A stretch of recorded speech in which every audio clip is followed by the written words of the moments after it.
아는교회 오신 여러분들을 환영하고 축복합니다. 2024년도 7월 둘째 주 우리 공동체에게 주신 하나님의 말씀은 신명기 9장 1절에서부터 6절까지 말씀입니다. 이 말씀을 가지고 하나님께서 주신 은혜를 나누도록 하겠습니다. 신명기 9장은 이스라엘아 들으라 라는 말로 시작하고 있습니다. 모세가 이렇게 시작하고 있는 것은 이 말씀을 듣고 있는 출애굽 2세대의 주의를 집중시키기 위함도 있으면서 이제부터 전하는 말씀에 더 귀를 기울이라는 뜻에서 이렇게 시작하고 있다라고 생각이 됩니다. 모세가 이스라엘아 들으라 라고 말한 후 이어서 말하고 있는 말씀은 무엇입니까? 이 말씀을 보면 출애굽 1세대를 통해서 성취하게 될 가나안 정복에 대해서 말하고 있습니다. 출애굽 2세대는 가나안 정복에 대한 소명과 사명이 있습니다. 출애굽 2세대가 이 소명과 사명을 이루려면 넘어야 할 큰 장벽이 몇 가지 있습니다. 그것은 하늘에 닿을 듯한 성벽을 무너뜨리는 일과 안악조선을 멸하는 일입니다. 이 일은 쉬운 일이 아니면서 아직 일어나지 않은 일입니다. 그런데 모세는 출애굽 2세대가 이런 난공불락과 같은 성과 안악자손을 멸한 것을 믿음의 눈으로 본 것입니다. 그러면서 모세는 실제로 그 일이 일어났을 때 출애굽 2세대가 이 엄청난 일을 해냈기 때문에 승리에 취해 자신을 과신할 수 있는 우를 범할 수 있으니 조심하라고 당부하고 있습니다. 자신을 과신한다라고 하는 것은 지나치게 자신을 믿는 것을 말합니다. 이것은 어느 세대나 주의해야 할 마음입니다. 우리도 어떠한 일을 치르고 승리했을 때 특별히 그 일이 크면 클수록 그 일을 해낸 후 승리의 기쁨에 취해 자신을 과신할 수 있습니다. 그렇다면 이러한 과신에서 우리를 지키려고 하면 어떻게 해야 할까요? 첫 번째, 과신에서 우리를 지키려고 하면 내가 한 것이 아니라 하나님이 하셨음을 알아야 합니다. 3절 말씀입니다. 오늘 너는 알라 내 하나님 여호와께서 맹렬한 불과 같이 내 앞에서 나아가신즉 여호와께서 그들을 멸하사 내 앞에 엎드려지게 하시리니 여호와께서 내게 말씀하신 것 같이 너는 그들을 쫓아내며 속히 멸할 것이라. 출애굽 2세대가 점령해야 할 가나안 땅은 작지만 강한 일곱 족속이 자리를 잡고 있어서 정복하기 쉬운 땅이 아니었습니다. 모세는 그 땅에 대해서 말하면서 1절에 보면 성읍들은 크고 성벽은 하늘에 닿았다라고 하였습니다. 이것은 아마도 여호수아서에 나오는 여리고성을 말하고 있다라고 생각합니다. 여리고는 가나안 정복을 위해 지나가야 하는 문과 같은 곳입니다. 이문범 목사님의 책 역사 지리로 보는 성경에 보면 여리고를 다음과 같이 소개하고 있습니다. 여리고는 현재까지 세계에서 가장 오래된 도시입니다. 고대로부터 이곳에 도시가 형성될 수 있었던 가장 큰 이유는 따뜻한 기후에 풍부한 오아시스 때문입니다. 주변이 모든 광야임에도 불구하고 여리고는 여러 샘이 솟아났습니다. 가장 중요한 두 개의 샘은 여리고 북서쪽 나아란 샘과 여리고 동쪽 엘리사의 샘입니다. 석회암 샘에서 흘러나오는 물과 요단강을 타고 내려오는 태족토, 따뜻하고 충분한 일조량은 모든 종류의 농작물, 특히 대추야자와 발삼나무 산주로 유명하게 만들었습니다. 이문범 목사님의 말처럼 여리고는 가장 오래된 도시로 수많은 사람이 정착해서 생활하기에 최적의 장소였습니다. 그렇다 보니 그들을 보호하기 위해 쌓은 성벽도 어마어마했습니다. 고고학자 캐스린 캐녀는 여리고성에 대해서 다음과 같이 말했습니다. 여리고성은 내벽과 외벽의 이중 성벽으로 되어 있었고 외벽은 5m 높이에 2m 두께였으며 내벽은 14m 높이였다. 여리고는 아파트 5층 높이의 성벽으로 둘러싸여 있기에 성문을 닫으면 누구도 들어올 수 없는 요새와 같은 곳이었습니다. 출애굽 2세대가 가나안을 정복하려면 반드시 여리고성을 무너뜨려야 합니다. 난공불락과 같은 여리고성을 무너뜨리는 일은 참 어려운 일입니다. 이것도 어려운 일인데 또 넘어야 할 큰 벽이 있습니다. 그곳에 안악 자손이 버티고 있다라고 하는 것입니다. 2절 말씀처럼 아낙 자손은 키가 장대했고 수도 많았습니다. 이스라엘 백성들은 아낙 자손을 향해 누가 아낙 자손을 능히 당할 수 있는가 말할 정도로 두려워 떨었습니다. 이처럼 여리고 성이나 아낙 자손이 버티고 있는 가나안을 정복하는 일은 쉬운 일이 아니었습니다. 그런데 모세는 그 어렵다라고 하는 가나안 정복을 출애굽 2세대가 한 것을 믿음의 눈으로 본 것입니다.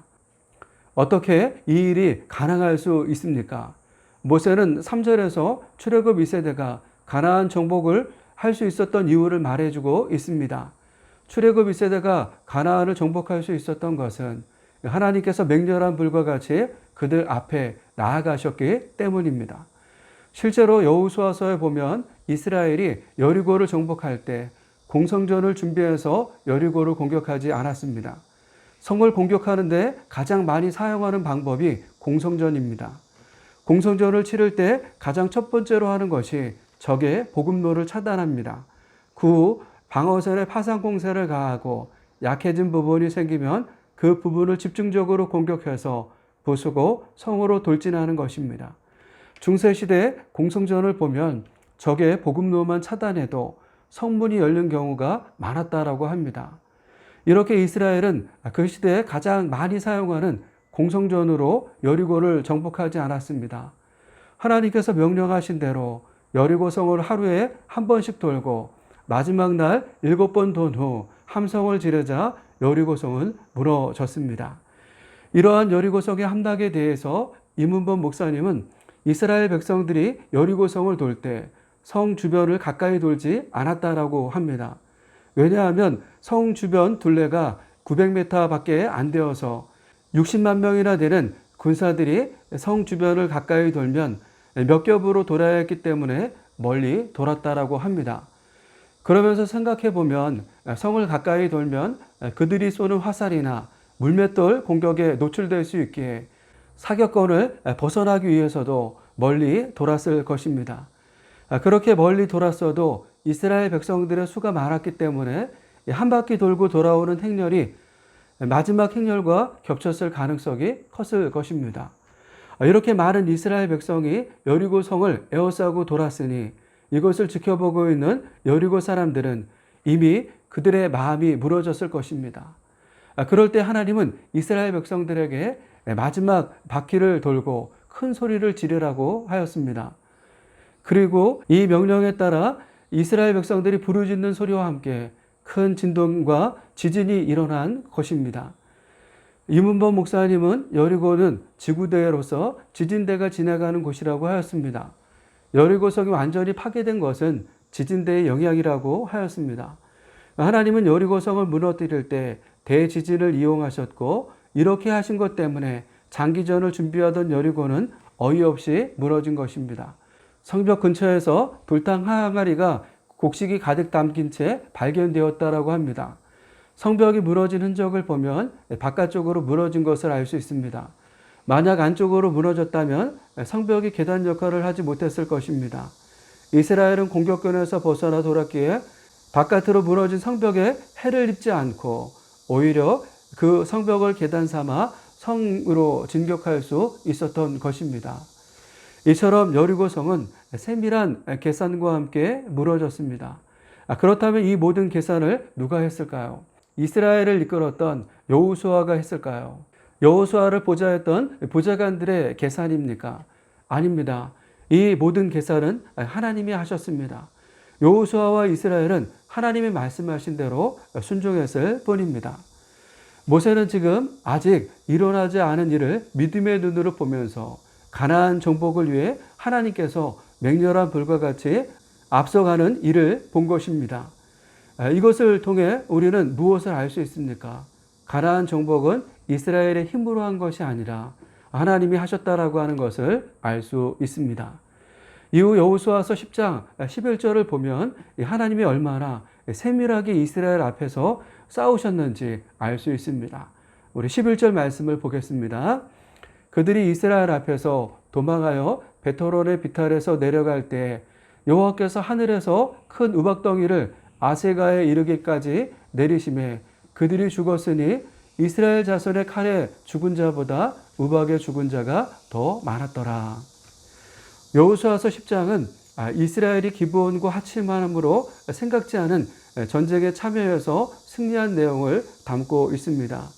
이스라엘과 기브온이 화친했다라고 하는 소식을 듣고 아모리 다섯 왕들이 연합해서 기브온을 공격하려고 왔습니다.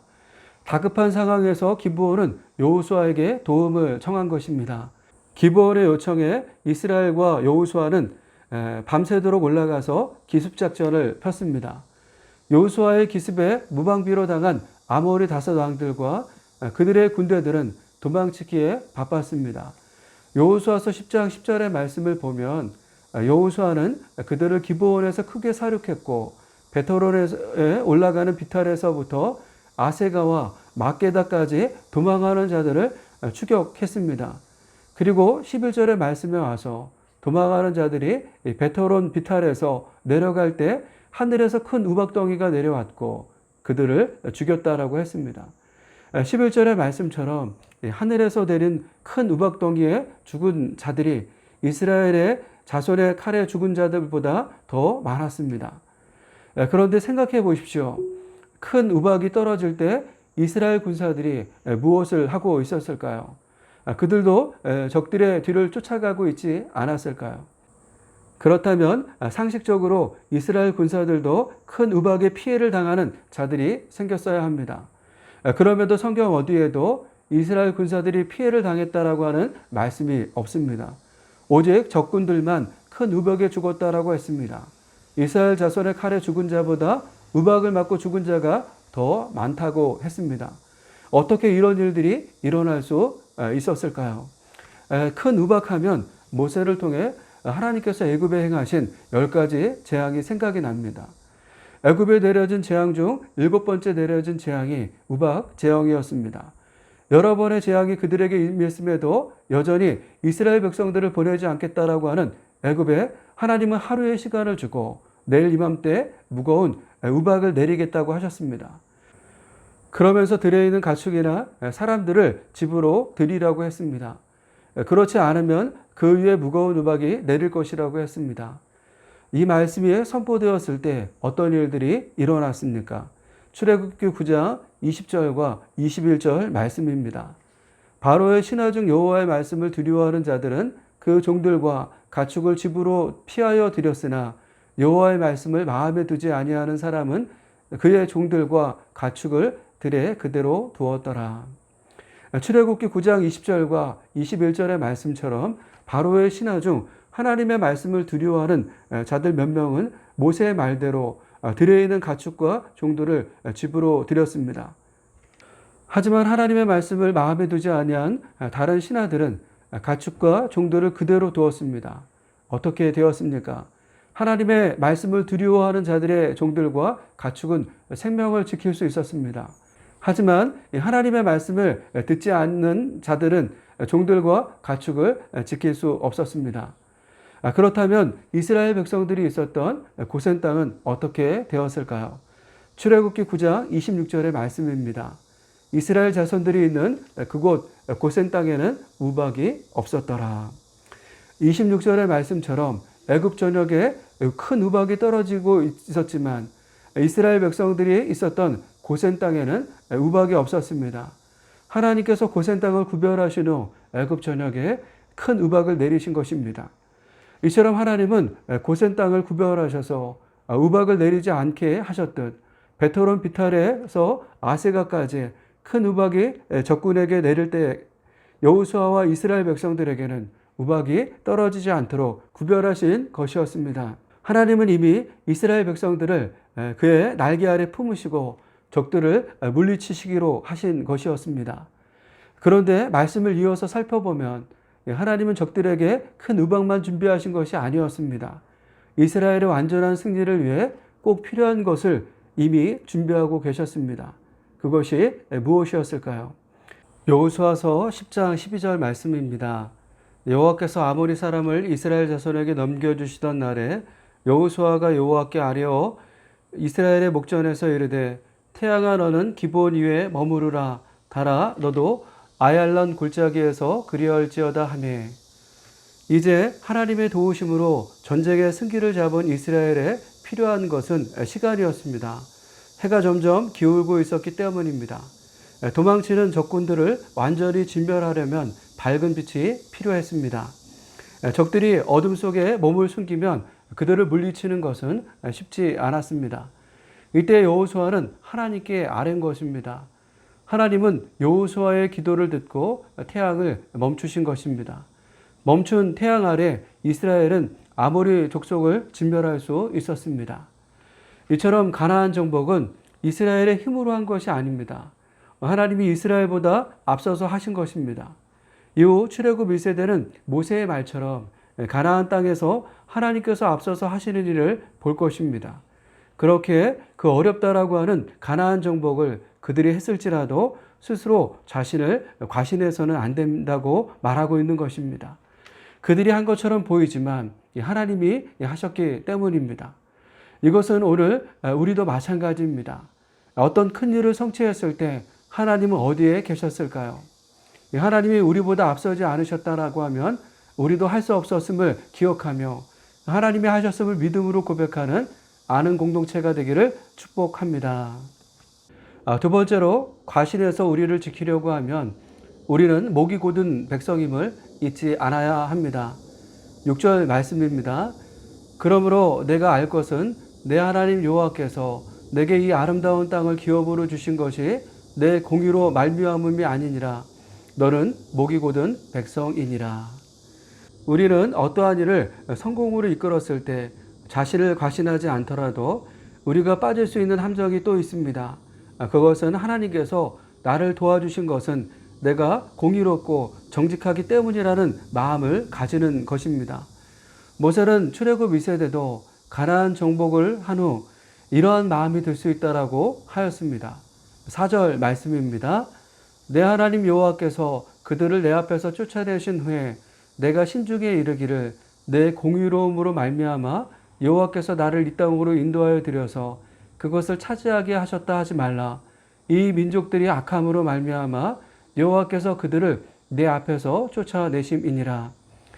모세는 4절의 말씀에서 단호하게 출애굽 2세대가 가나안을 정복한 후 그들의 마음에 내 공의로움으로 말미암아 여호와께서 나를 이 땅으로 인도하여 들여서 그것을 차지하게 하셨다 하지 말라라고 하였습니다. 그가 이렇게 권면하고 있는 것은 하나님께서 그들보다 앞서 나아가셨던 이유가 그들의 공의로움 때문도 아니며 그들의 정직함 때문도 아니었기 때문이었습니다.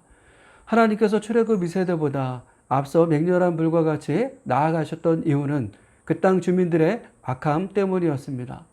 더 나아가 5절의 말씀처럼 그들의 조상 아브라함과 이삭과 야곱에게 하신 맹세를 이루기 위해서 그들보다 앞서 맹렬한 불과 같이 나아가신 것입니다.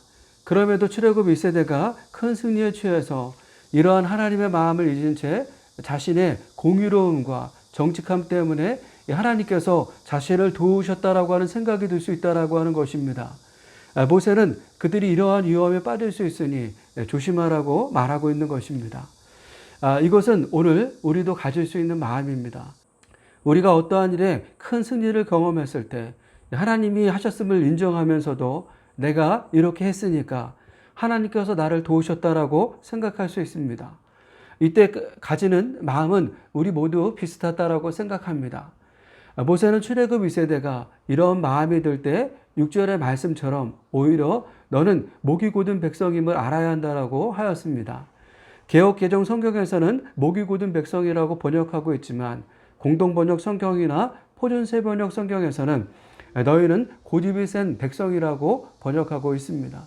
목이 곧은 백성이나 고집 센 백성은 어감이 매우 강하다라고 생각합니다. 이렇게 강한 어조로 모세가 말하고 있는 이유는 어디에 있습니까? 저는 이것이 그들의 본래의 모습이기 때문이라고 생각합니다. 우리는 종종 자신의 본래 모습을 잊고 살아갑니다. 자신이 세상 누구보다도 선하다라고 생각합니다. 그런데 정말 우리가 착하고 선합니까? 우리가 착하고 선해서 하나님의 구원을 받았습니까? 아닙니다. 사도 바울의 고백처럼 우리는 본질상 진노의 자녀였습니다. 우리에게는 선한 것이 하나도 없습니다. 이것이 우리의 본래의 모습입니다. 그럼에도 하나님은 이러한 우리를 살리시기 위해 독생자 예수 그리스도를 보내주셨고 그의 죽음과 부활을 믿음으로 구원해 주셨습니다. 로마서 5장 10절의 말씀입니다. 곧 우리가 원수되었을 때 그의 아들의 죽으심으로 말미암아 하나님과 화목하게 되었은즉 험악하게 된 자로서는 더욱 그의 살아나심으로 말미암아 구원을 받을 것이니라. 이처럼 우리가 하나님과 원수되었을 때 구원받았듯 출애굽 1세대가 고집센 백성이었을 때 하나님은 가나안 정복을 이루셨습니다. 이러한 사실을 출애굽 1세대가 안다면 그들은 자신을 과신해서는 안 됩니다. 마찬가지로 우리도 이러한 사실을 안다면 큰 승리를 경험한 후 자신을 과신해서는 안 됩니다. 오히려 겸손의 자리에서 하나님께 영광을 돌려야 합니다. 사랑하는 여러분, 이러한 겸손의 태도는 모든 세대에 필요합니다. 우리의 삶에 일어난 모든 일은 앞서 하나님께서 일하셨기에 경험할 수 있는 일들임을 잊지 않으시기를 축복합니다. 하나님께서 우리의 삶에 일하신 것은 우리의 공의로움도 착함도 아닙니다. 전적인 하나님의 은혜 때문입니다. 은혜는 값없이 주어지는 것입니다. 하나님께서 우리의 삶에 값없이 은혜를 부어주셨기에 오늘 우리가 살아가고 있음을 고백하며 한 주 승리하시는 아는 공동체가 되기를 축복합니다.